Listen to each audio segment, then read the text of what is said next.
El presidente Daniel Noboa declara feriado este jueves y viernes en los sectores público y privado mediante decreto ejecutivo. El gobierno no ha dicho a las 19 empresas eléctricas cómo se hará efectiva la reducción del 50% en el cobro de las planillas de luz de abril. La exministra de Energía, Andrea Arrobo, es acusada por el gobierno de ocultar información, mientras que 22 funcionarios son señalados por sabotaje. La fiscal Diana Salazar fue incluida por la revista Time entre las 100 personas más influyentes del mundo en el 2024.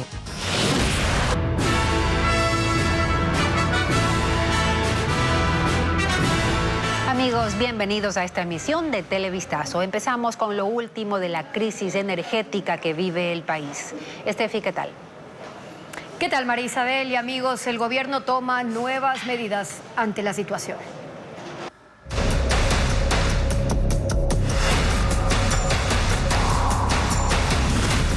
Apagones, el manejo político.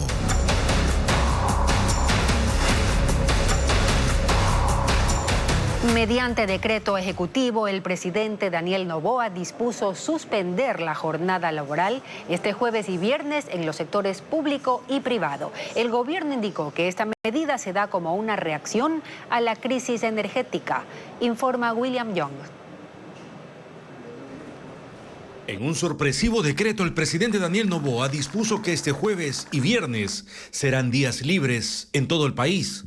El documento indica suspender la jornada de trabajo tanto para el sector público como para el privado los días jueves 18 y viernes 19 de abril. Además, señala que ambos días en el sector público serán recuperados con una hora adicional durante los días laborables subsiguientes, mientras que en el sector privado esa recuperación será determinada por mutuo acuerdo entre empleadores y trabajadores.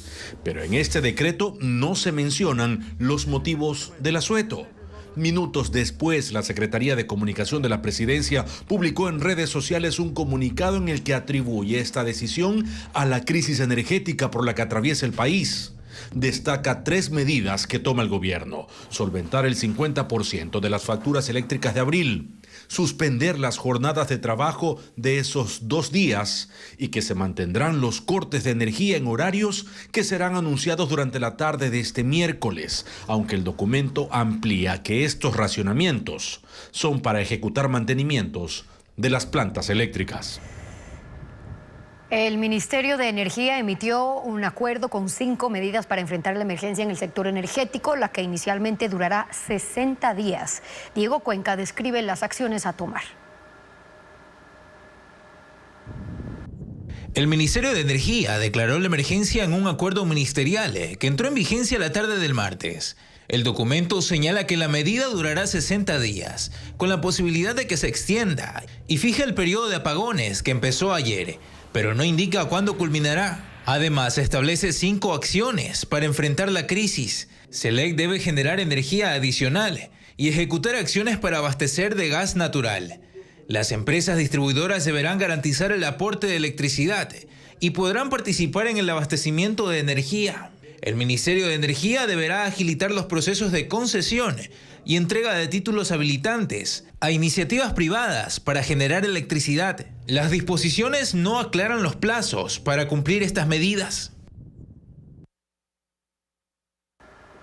Y para conocer los horarios de los cortes de electricidad en todas las provincias, pueden ingresar al código QR que aparece en la parte inferior de sus pantallas. Este los llevará a ecuavisa.com, donde se puede revisar las noticias relacionadas con este tema.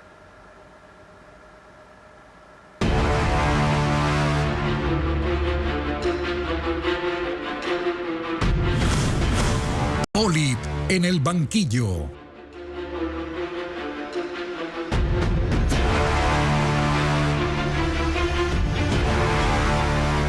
En este 8º día de juicio del excontralor Carlos Pollitt en Estados Unidos, también resultó salpicado el exfuncionario del correísmo y actual alcalde de Milagro, Pedro Solínez. El empresario de Reaseguros, Diego Sánchez, testificó que pagó coimas a Polit y Solines a cambio de contratos en Seguro Sucre. Fabiola Santana con el informe. Uno de los testimonios más esperados llegó en el 8º día del juicio del excontralor Carlos Polit en la Corte del Distrito Sur de Florida, el del ex empresario de seguros y reaseguros Diego Sánchez. Este miércoles reconoció que pagó sobornos a Polit y también al ex superintendente de bancos y seguros del correísmo Pedro Solines, ahora alcalde de Milagro por la Revolución Ciudadana. Sánchez declaró que mediante la empresa de reaseguros Global Reinsurance Broker tenía contratos con Seguros Sucre desde 2011, pero fueron terminados en 2013 cuando Juan Rivas Domenech asumió la presidencia de esa institución. Desde un año antes mantenía una estrecha amistad con el excontralor, quien le ofreció ayuda. Entonces iniciaron las reuniones con Polit y Solines, que buscaron un acercamiento con Rivas Domenech. En un siguiente encuentro, Polit le confirmó a Sánchez que hablaron con el presidente de Seguros Sucre. Según el testimonio, el excontralor inicialmente nada le pidió, pero en otra reunión Solines le solicitó $700,000, $250,000 para él y $510,000 para Polit. Y agregó que el excontralor ordenó que la transferencia se coordine con su hijo. Según los documentos expuestos por la Fiscalía, se realizó en diciembre de 2015 a la empresa American Land de John Polit. Diego Sánchez tiene un acuerdo de no procesamiento con Estados Unidos y reconoció que también ayudó a lavar dinero de Polit. Aceptó recibir $800,000 en efectivo en Ecuador y los transfirió a Estados Unidos. El próximo testigo será Juan Rivas Domenech, quien ya fue sentenciado por lavado de dinero en Estados Unidos y ahora está en libertad. La revista Time incluyó a la fiscal general Diana Salazar entre las 100 personas más influyentes del mundo. Destaca la lucha contra la corrupción y las investigaciones realizadas a mafias del narcotráfico. Diego Puente con el reporte.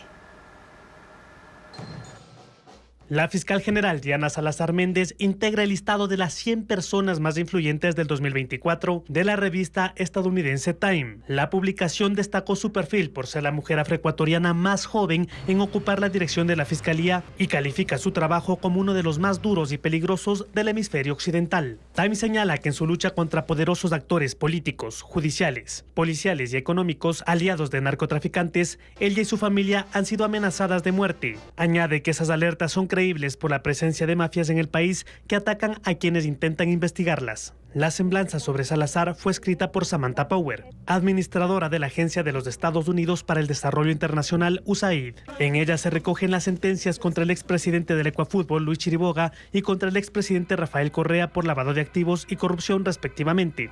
La semblanza indica que en un país donde la confianza en las instituciones ha sido baja, Salazar se ha ganado el respeto y el apoyo de una población desesperada por la calma y la seguridad. Este año la revista dividió su lista en 6 categorías: artistas, íconos, titanes, líderes, innovadores y pioneros. Diana Salazar es nombrada en el grupo de líderes junto con otros personajes de la política mundial como Giorgia Meloni, primera ministra de Italia, el presidente argentino Javier Milei y Yulia Navalnyana, opositora al régimen de Vladimir Putin y viuda de Alexei Navalny. En la lista también están la cantante y compositora Dua Lipa, el actor Michael J. Fox, el piloto de la Fórmula 1 Max Verstappen y la actriz América Ferrara. La falta de lluvias golpea a los cultivos de papa, frijol y maíz en Chimborazo y Cotopaxi. ¿Qué dicen los productores? Entérese luego de la pausa. La policía busca al exalcalde de Durán, Dalton Narváez, por peculado, quien fue alcalde de ese cantón en 3 periodos. Marilyn Ochoa con la información. Para que nos ayude a financiar la deuda. El exalcalde de Durán, Dalton Narváez, está prófugo. El martes, el presidente de la Corte de Justicia de Guayas ordenó su localización y captura dentro de la investigación por malversación de fondos públicos derivada en la suscripción de los contratos de consultoría en el mejoramiento y optimización del sistema de conducción de agua potable. El dinero viene. Dalton Narváez fue alcalde en 3 periodos. Primero de 2008 a 2009, cuando sucedió en el cargo a su madre Mariana Mendieta, quien durante 40 años fue parte de la dirigencia del Partido Social Cristiano en ese cantón. Ella tenía una orden de captura por peculado. No fue localizada y en agosto de 2008 renunció a la alcaldía desde la clandestinidad. En 2011, la Corte de Justicia de Guayas la absorbió de todos los cargos. Con la alianza Partido Social Cristiano Madera de Guerrero, Narváez estuvo en la alcaldía 2 veces más. Ganó las elecciones para los periodos de 2009 a 2014 y de 2019 a 2023.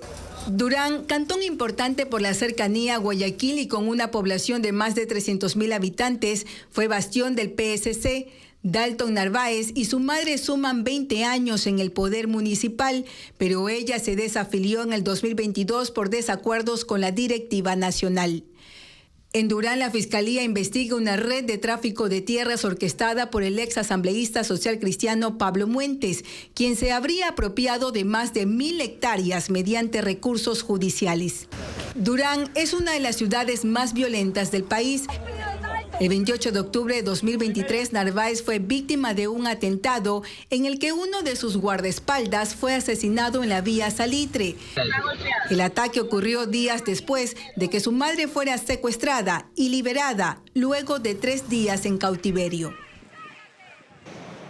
La revisión de la agenda de cooperación entre Ecuador y Colombia está en pausa por la suspensión del gabinete binacional. El presidente Gustavo Petro tomó esta decisión en rechazo a la incursión policial en la Embajada de México en Quito. Paul Romero con el informe. Hasta el momento no hay cambio alguno en los acuerdos de cooperación entre Ecuador y Colombia tras la suspensión del 12º gabinete binacional que estaba previsto para el lunes 22 de abril en Ipiales. El presidente Gustavo Petro tomó la decisión, según dijo, en rechazo a la incursión policial en la Embajada de México en Ecuador. La cita binacional había sido acordada entre Petro y el expresidente Guillermo Lasso cuando se reunieron en Tulcán el 31 de enero de 2023. Las actividades comerciales con Colombia se mantienen sin alteraciones, al igual que los acuerdos de seguridad. Lo que se suspendió por el momento, según fuentes militares, es un encuentro previsto entre Daniel Noboa y Petro en Tumaco a finales de este mes. En el gabinete suspendido se debían revisar los 8 acuerdos suscritos con Lasso, entre ellos en seguridad y defensa, infraestructura y conectividad, comercio, integración fronteriza. En seguridad decidieron mejorar el intercambio de información para ejecutar operaciones de espejo que realizan la policía y Fuerzas Armadas en la frontera común, es decir, de manera coordinada. Esta cooperación permitió en 2023 localizar y destruir 7 laboratorios de procesamiento de droga en territorio ecuatoriano y detener a cabecillas como alias Gringo del grupo narcodelictivo Oliver Sinisterra. En infraestructura y conectividad se concretó el acuerdo para la importación de energía desde Colombia. En 2023, Ecuador compró $220 millones por suministro de electricidad al vecino país. Esta semana Petro suspendió la venta y empezaron los apagones, aunque Colombia, como Ecuador, soporta efectos dramáticos de la sequía.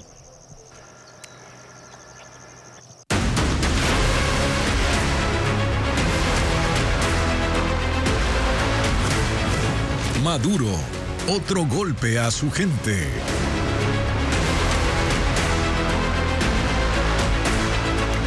Hay preocupación de la comunidad venezolana que vive en Ecuador tras el cierre de la embajada. Decenas de venezolanos llegaron hasta la sede consular en Quito en busca de información. Carla Delgado estuvo en la cobertura. 6 horas viajó Luis desde el Coque en la provincia de Orellana para retirar su pasaporte en Quito. Es venezolano y desde hace un mes gestiona la renovación de su visa, un documento requerido por la empresa que lo emplea. Yo trabajo en una empresa petrolera como mecánico. Entonces, si no renovaba entonces no sé cómo quedaré yo ahí. En la embajada no tuvo respuesta, ni él ni los cientos de venezolanos que llegaron a gestionar sus trámites. Ellos dicen que vuelven a ser víctimas de Nicolás Maduro, que ordenó el cierre de la embajada y consulados en Ecuador. Todo eso supuestamente por la irrupción de la Policía Nacional en la Embajada de México. Alfredo López, director de la Asociación Civil de Venezolanos en Ecuador, tiene otra lectura. Para él, la acción de Maduro es política porque se acercan las elecciones en su país. Votos que ellos, estamos hablando del 90% de los residentes aquí en Ecuador y van a votar en contra del presidente de Venezuela. Estos son unos votos que ellos prácticamente están dejando que los tenga la oposición. Independientemente de aquello, les preocupa que el gobierno venezolano no haya dado alternativas. No ha dicho cómo los 470,000 venezolanos que viven en Ecuador gestionarán trámites consulares. Por favor, no sea malito una información. La Cancillería de Ecuador tampoco ha emitido un comunicado al respecto. Consulta Popular 2024, domingo 21 de abril. Ecuavisa desplegará su equipo periodístico en una cobertura especial con los hechos relevantes de la jornada electoral. Emisiones especiales desde las 6:30 de la mañana. En una transmisión con un amplio despliegue informativo y tecnológico. Información continua también en ecuavisa.com. Ecuavisa, el canal de las elecciones.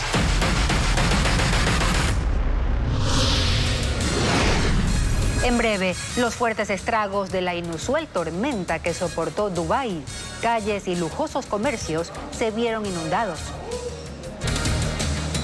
Chimborazo y Cotopaxi sufren afectaciones por la falta de lluvias. Los cultivos de papa, frijol, maíz presentan daños. Ángel Pilatuña con el panorama agrícola en esas provincias.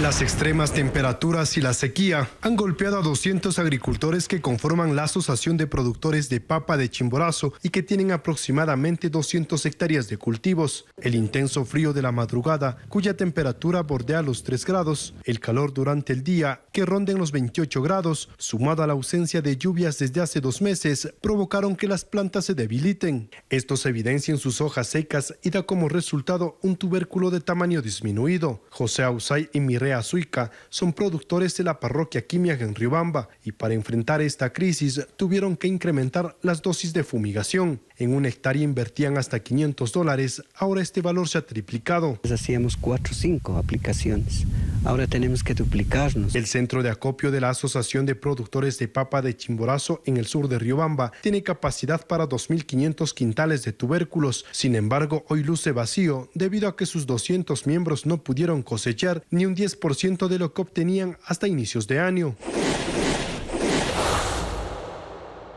Mientras en la provincia de Cotopaxi, en las parroquias de Poaló y 11 de noviembre de la Tacunga, hay 300 agricultores que han perdido sus cultivos de maíz y papa. La sequía ha afectado 95 hectáreas de sembríos y a esto se suma el sector lechero, con 80 hectáreas de pastizales totalmente secos, lo que produce una disminución del 50% de leche para 80 productores. Las vacas daban 20 litros al día y ahora que no hay lluvia, no hay agua, las vacas tampoco tienen que alimentarse, las vacas botan a 9 litros, a 10 litros. Un panorama similar ocurre en el cantón Salcedo, donde hay 100 agricultores afectados en la zona rural del sur. 55 hectáreas de cultivos de maíz, frijol y papa se han secado en las parroquias Mulalillo y Cusubamba. Los campos lucen agrietados y sus plantaciones amarillentas. En Napo, un fuerte vendaval sorprendió a habitantes del cantón Archidona. 9 postes de tendido eléctrico y una gran cantidad de plantaciones se derrumbaron a lo largo de 1 kilómetro de la troncal amazónica. Elizabeth Quesada informa que 1.200 usuarios están afectados.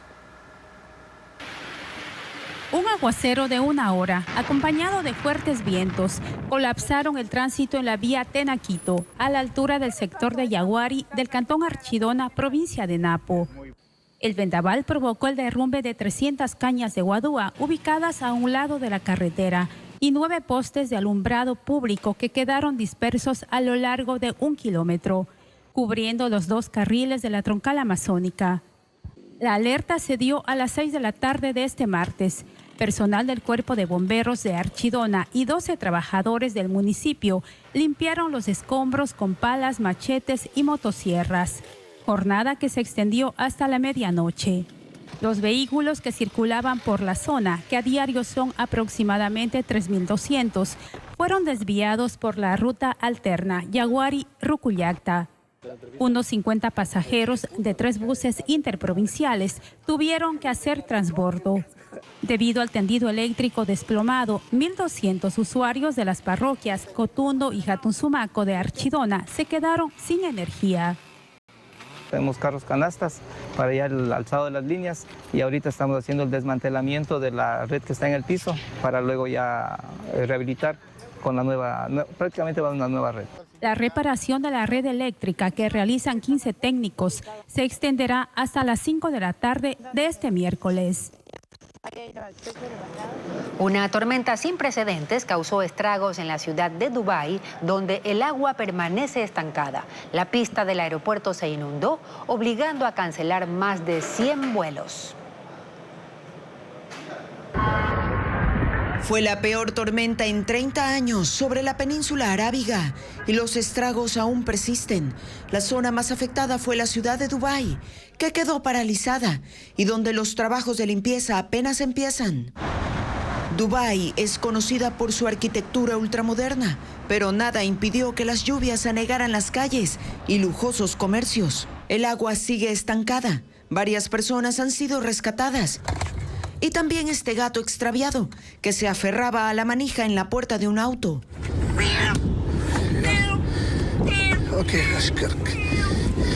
El aeropuerto internacional de Dubái, uno de los que tiene más tráfico en el mundo, tuvo que desviar más de 100 vuelos desde el martes.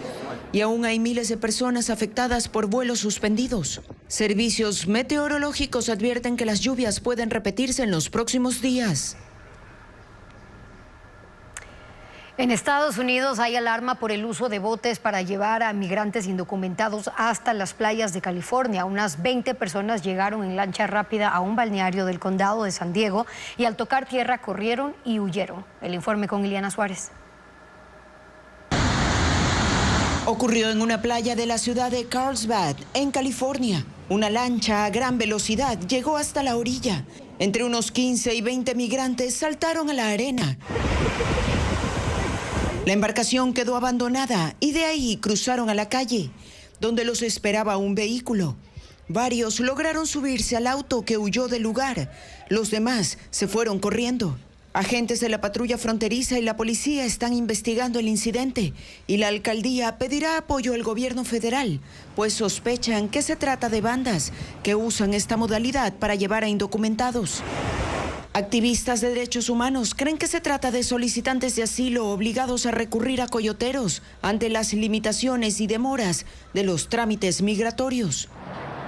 El sistema de migración de Estados Unidos reporta que desde el año pasado se han registrado más de 700 eventos como este en las costas de California. El secretario de Seguridad Nacional de Estados Unidos, Alejandro Mayorkas, es llamado a juicio político. El proceso se inicia hoy en la Cámara del Senado. Congresistas republicanos lo acusan de mala gestión en el control de las fronteras, permitiendo la llegada masiva de indocumentados. Informa Pedro Jiménez. The resolution is adopted. La Cámara de Representantes de mayoría republicana aprobó con un solo voto de diferencia que el secretario de Seguridad Alejandro Mayorkas sea enviado a juicio político. Definieron los artículos de la acusación y los entregaron al Senado, cuyos 100 miembros se constituirán desde hoy en el jurado contra Mayorkas. Solo que en el Senado estadounidense la mayoría la tienen los demócratas y para censurar al funcionario se necesita el voto de 2/3 partes, lo que dificulta el objetivo de los republicanos. Y el líder de la mayoría demócrata, Chuck Schumer, podría incluso someter los artículos a votación para desestimarlos y frenar el proceso, o seguir con el caso para, más allá del resultado, escuchar las argumentaciones en contra de Mayorkas, secretario nacional de Seguridad desde el inicio de la administración de Joe Biden. A Alejandro Mayorkas lo señalan como el responsable del incremento de la inmigración descontrolada y le han puesto cargos de violación de la confianza pública y la negativa sistemática y deliberada para cumplir con la ley, desatendiendo la situación en la frontera sur.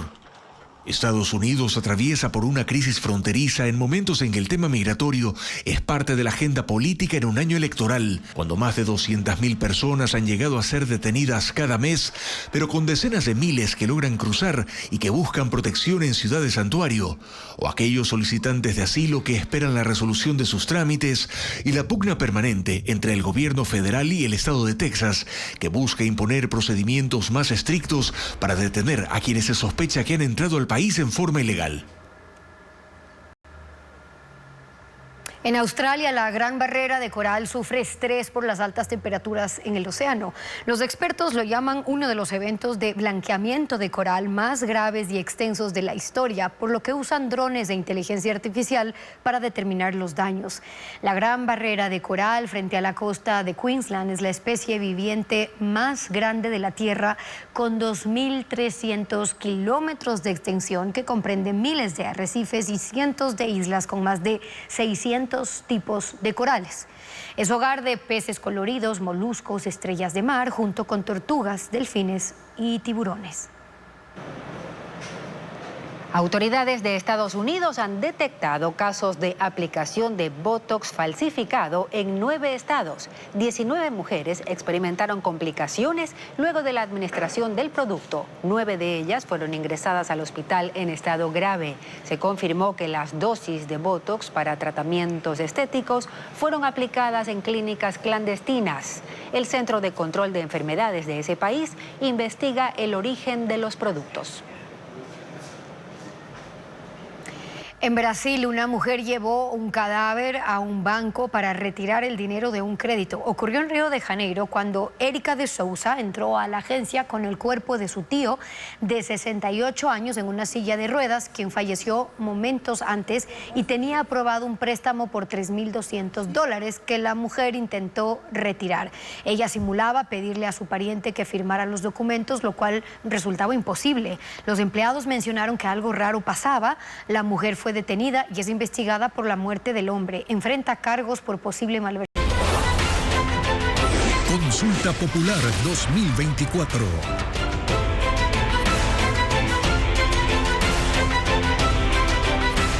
Televistazo presenta la explicación de las preguntas de la consulta popular en este espacio. Iniciamos con el ítem A, referente a la labor de las Fuerzas Armadas y la Policía en la seguridad interna del país. La primera pregunta, la que está arriba en la papeleta, plantea: ¿está usted de acuerdo con que se permite el apoyo complementario de las Fuerzas Armadas en las funciones de la Policía Nacional para combatir el crimen organizado, reformando parcialmente la Constitución de conformidad con lo previsto en el anexo 1? ¿Pero por qué se pregunta si se permitirá algo que ya está ocurriendo? En este instante, las Fuerzas Armadas están en las calles colaborando con la policía en el combate de la delincuencia. Lo que pasa es que cuando se planteó la pregunta, esta colaboración no se podía dar. Solo tenía lugar cuando el gobierno declaraba el estado de excepción. La Constitución actual establece claramente que las Fuerzas Armadas tienen como misión fundamental la defensa de la soberanía y la integridad territorial. Y aunque la Corte Constitucional facultó a las Fuerzas Armadas para que, aún sin estado de excepción, sigan en la calle, la pregunta busca cambiar en ese punto la Constitución. De ser aprobada, se amplía la misión de los militares a la seguridad interna. Reconocer el arbitraje internacional como un método para solucionar controversias en materia de inversión es una de las reformas constitucionales que propone el gobierno en la consulta. Esto quedó prohibido en la Constitución de Montecristi. Esta pregunta está en el casillero D en la papeleta de la consulta popular. ¿Está usted de acuerdo que el Estado ecuatoriano reconozca el arbitraje internacional como método para solucionar controversias en materia de inversión, contractuales o comerciales? Si este mecanismo se aprueba, se promueve, según el gobierno, la inversión extranjera. Es una forma de ofrecer seguridad jurídica para los inversionistas que, recelosos ante los fallos de la justicia local en casos de discrepancias, exigen instancias extranjeras confiables para resolverlas. Por ejemplo, la Corte de La Haya en Países Bajos, la Cámara de Comercio de París o el Centro de Mediación y Arbitraje de la Cámara de Comercio de Chile. La tendencia mundial es a incluir este tipo de mediaciones. En Ecuador, la figura del arbitraje internacional existió hasta la Constitución de 2008, cuando el correísmo la prohibió. El gobierno de Rafael Correa incumplió contratos con empresas petroleras como Burlington, Murphy y Oxy, lo que le ha valido perder demandas en tribunales internacionales por cerca de $2.000 millones. Otras 86 demandas internacionales siguen activas y tienen relación con tributos, contrataciones, petróleo, electricidad, medio ambiente e infraestructura pública.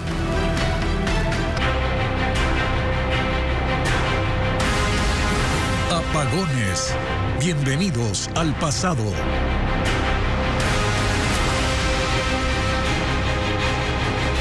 $22 funcionarios del Ministerio de Energía y Minas fueron denunciados por la Presidencia de la República como presuntos saboteadores del sector eléctrico y que provocaron la crisis energética que vive el país.